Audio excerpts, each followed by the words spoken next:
Hey Pokemaniacs, what's good? Head Cool Jam here, and this is going to be my breakdown of the format and what I believe the tier list is going into Pokemon LAIC. So a little about me real quick. I used to play back in the day. I was active competitively from 2005 until 2014. Went to South Korea to teach English, and so missed out on 2015 until 2 weeks ago. I played in a few tournaments during that time, but never took the game seriously. But in the last couple of weeks, I've went and got myself all caught up on the metagame, and here's what I think is the tier list walking into this tournament and who I think is going to win. And given I've only been back for a short time, take all of this with a grain of salt. These are the opinions of a veteran who's been out of the game, coming back into it, and putting that old school knowledge that's still up here to use in what may well be an entirely new game. Now, first, I want to say about the format. This seems like an incredibly fun and healthy format. We have a ton of viable decks, which I think is really exciting. All of these decks are good, and I would not be surprised to see any of these top tier decks that I'm going to get into walk away with the title from this event. What's more is I see this format having a very high skill cap. This seems to be a format that rewards good play. There's obviously always going to be luck involved in a format, right? But with all these different decks, and each of these decks having so many different lists for the most part, it seems like good decision making, good resource management, and good deck building are going to come out on top in a format like this. This seems like one of the most fun formats since, maybe not so ironically or coincidentally, the previous lowercase EX format from Ruby Sapphire sort of era and into Diamond and Pearl later on. So with that said about the format, I think going into the tier list, these are important factors to keep in mind here. How varied can the lists for this deck be? What decision making goes into playing this deck? And how does this deck manage resources against other decks? Without further ado, here's my thoughts on the tier list. Right, so at tier 4, I think we've got your miscellaneous kind of decks. Some of the old decks that are still kicking around, and some of the new decks that I don't think are quite as developed or solved as some of the other new decks, and indeed some of the old decks have been. I think that includes Urshifu, Iron Valiant, Iron Gallade, and some of the other stuff that is gonna still be good, but I just don't know it. So there's my kind of catch-all tier 4 with a couple of names in there. So in tier 3, I'm gonna put some of the new decks that I don't think have been proven quite yet. I'm not entirely convinced, and some of the classics. Those classics being Mew, Genesect, and Lugia.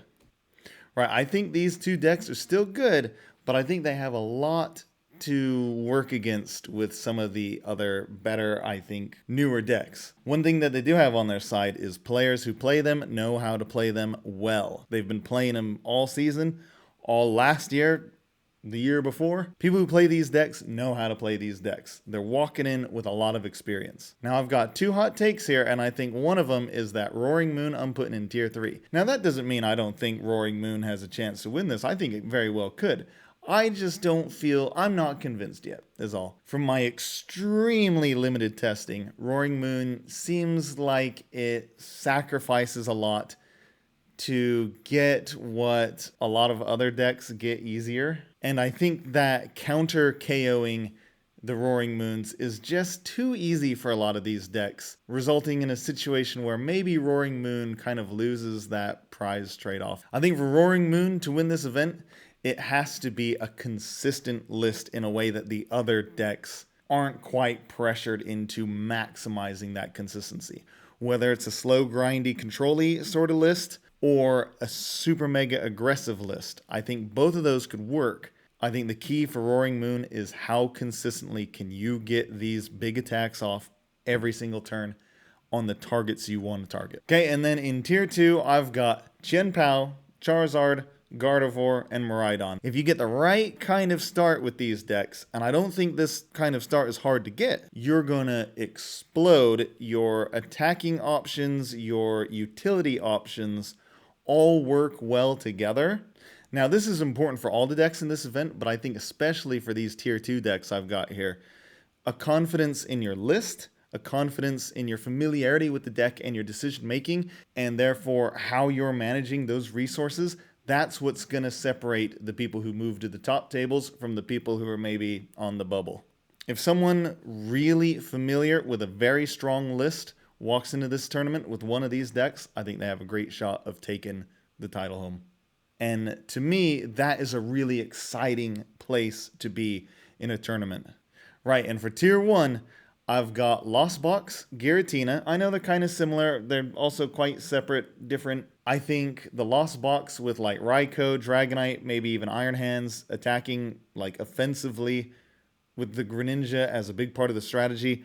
I think Lost Box really has a chance of being tricky and catching opponents who are not prepared for this trick, that trick, and the other trick off guard in a way that's going to be really, really beneficial to a player who can make those kind of skilled, managed decisions that Lost Box, especially that tricky of a version, requires to do well. Giratina, I think, is still very, very, very good. There's a reason it's been a deck that I've known about for the 2 years that I haven't been playing. That 3 energy, big Oko attack, power up with the Mirage Gates. When in doubt, Giratina. And so because Giratina can kind of eat anything it comes up against, Giratina's not worried about a whole lot. If it runs into some trouble, at the end of the day, we got that big 280. And with Giratina's big 280 and the V-Star auto KO, I think comes an amazing opportunity to capitalize on your opponent's, I won't call them misplays, but misplays. Less optimized plays create room for Giratina's huge damage out of nowhere to really turn the tide of a match, I think. And my winner pick, and I think the hottest take of this video, is I think Golden Go has a very good shot at taking this event. Golden Go is in a unique place in this format right now in that it is a Pokemon that can one-hit KO any other Pokemon. It can do so fairly reliably. It can do so aggressively or kind of hang back, Roxanne, and then take it. Bosses, counter catcher. And not only can it take these big KOs, it can do it while running itself in the way that Golden Go literally fuels itself with its ability, drawing 2 cards, 3, maybe even 4 cards a turn. You get the Greninja down, you're getting another 2. There's a ton of different lists. Later on, I think we'll kind of learn which way to play Golden Go is the best way to play Golden Go. But as for this event specifically, especially, there's a lot of different ways to play this deck. I've seen Adaman, Colress, Bibarel, Scizor, Basculegion, straight up. Lots of items, more supporter focused. Aggro, hang back, Roxanne win. Lists with the water energy, the psychic energy, the grass energy. Fog crystals, Mew, the evolution TM. There are so many ways to play Golden Go. Personally, I think Adaman is the way to go. That Golden Go's ability, literally, to be self-sufficient, to move its own train forward without necessarily needing Bibarel or some of the other options, makes this not only a strong deck to play, but a tricky deck to play against, because you're not going to know necessarily what kind of Golden Go build your opponent is using until you already know. And so in earlier areas of the tournament, and during Swiss, and maybe if you catch a couple of opponents in the top cut off guard in game 1, those game 1s are going to be finding out what kind of list they're actually playing. How aggro are they? How Roxanne comeback based are they?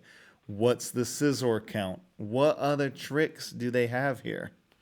And Golden Go, I think, has the consistency from that built-in ability to make any of these other versions viable. And so, in short, I think Golden Go's self-sufficient ability to get these big one-hit knockouts that can be played a huge variety of different ways, meaning your opponent doesn't necessarily know which sort of list you're playing opening the door for suboptimal plays for you to capitalize on and walk away with the win makes Golden Go my winner pick for this event, especially for this tournament. I think Golden Go is very under the radar. It's a deck that people think about, it's a deck that people know about, and there's certainly been hype around it. But I think a lot of the hype around this is real. Now, I'll say it again, I think any deck can walk away with the win at this event. I think it comes down to how optimized is the list, how familiar is the player with that list, and how skilled is that player as a whole. And I think we're going to see that these three things, I mean, that's always the case with any format, but I think this format especially, we're going to see somebody who's really conquered those aspects of the game walking away with the win here. Now let's all have a good time enjoying the tournament. Let's see how wrong or right I end up being. Until then, we'll catch you later. Now, if this is your kind of content, or if you want to ride along with this old salty sea dog as he gets back into competitive Pokemon, catch me here live on YouTube or on Twitch at Heck Cool Jam. Be sure to leave that like, that subscribe, bing the ding, subscribe, mash that subscribe, bing the ding, and hit me up on Twitch. And make sure you like, bing the ding, subscribe, and subscribe that bing the ding if you want more content like this in the future. And we'll catch you next time here at Heck Cool Jam.